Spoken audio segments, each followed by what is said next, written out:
up for debate. Alexis, you went with which area do you think the Wild have the greatest chance of relapsing in? Goaltending, special teams, or compete level? Why don't you start us off? So these were some of the big quote unquote issues that I saw a lot of people talking about when the Wild were in their slump. And now that they're out of the slump, I'm really curious what people think is maybe not permanently fixed, but maybe just has a Band-Aid over it. I personally, so we're recording this on Friday. Wild played the Penguins Thursday night. This Penguins game solidified this for me. Special teams to me still really concerns me for the Minnesota Wild. I really believe like this team, you don't have to worry about the compete level. They're not going to be playing their A game every single night, game in and game out, especially at this point in the season.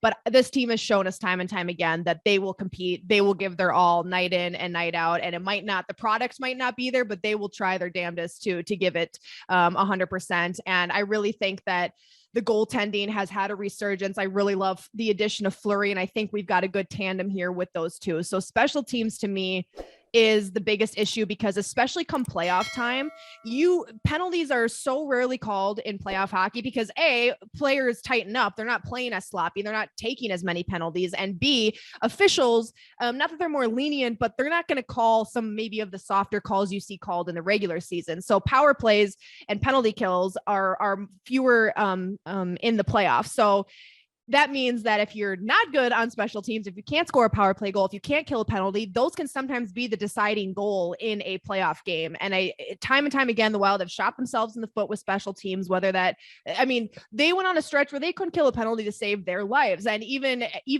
last night against the Penguins, they were taking some dumb penalties where it's like, why are you putting yourself in this position against a team who's just going to make you pay for it? Jake Guentzel had a goal 8 seconds into a power play. It's like, don't put yourself in that position. So I'm most worried about special teams just because it seems to be, even when the Wild have been playing well, that seems to have been an issue at certain points in this season. And I do think that teams who can't figure that out come playoff time really do suffer from it. So that's my biggest area of concern that I could see a relapse in.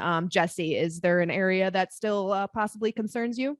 To me, special teams is kind of a moot point anyway, because I don't think they've ever they've gotten better. They just don't suck at it, right? I wouldn't say that they've necessarily improved, and I don't expect them to be, unless you got Chris Kreider on the power play, who apparently that's all he does, right? I don't know. And penalties are going to happen, and the penalty kill is fine. He's made some changes. So I don't know that I would even necessarily consider that. So to replace it, I'm going to slide in a curveball here. My concern would be that there's more defensive lapses. Again, I pointed to that as the reason that you saw goaltending as an issue. And now even put aside the fact that John Merrill is probably going to be out for a bit of time.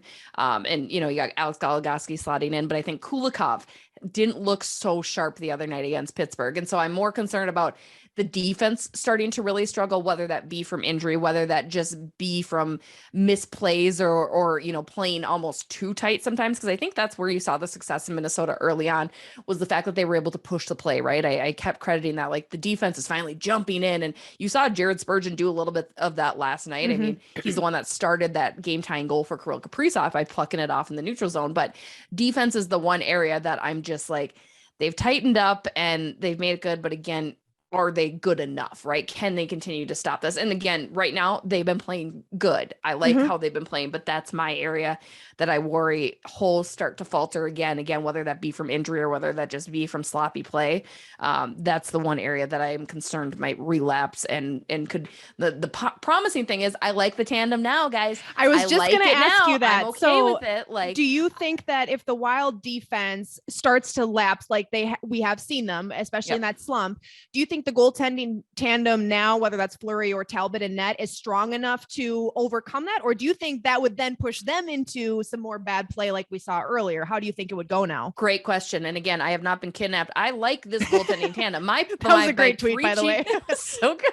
My preaching was because I didn't like the tandem of Talbot and Kakinen. Mm-hmm. Fleury and Talbot, I like. Talbot has stepped up his play to not lose his spot to Marc-Andre Fleury, right? So I have more confidence in this tandem if the defense lapses, because I've seen more from Cam too. I've seen make some of those bigger saves that he just wasn't making when the defense was down. And again, Capo wasn't getting the time, and when he wasn't as great either, where I don't think you have Marc-Andre Fleury dealing with that. Sure.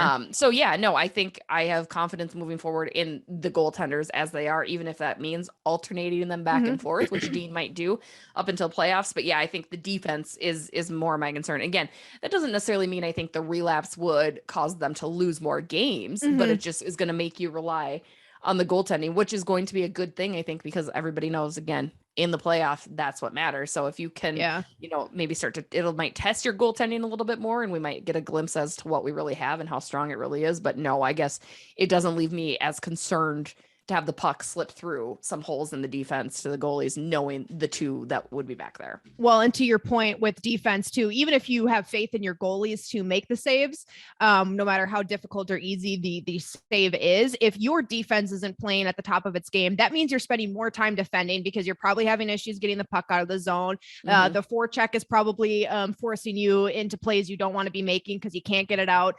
And that means you have less opportunities offensively because you're spending so much time in your own end. So to your point, Jesse, when goals in the playoffs are hard to come by, if you're spending, 65, 70% of the game defending, you don't have much time left to try to even get offensive chances, even if once you get into the zone, and defending a lot wears you down. I mean, it's hard to spend most of a game defending.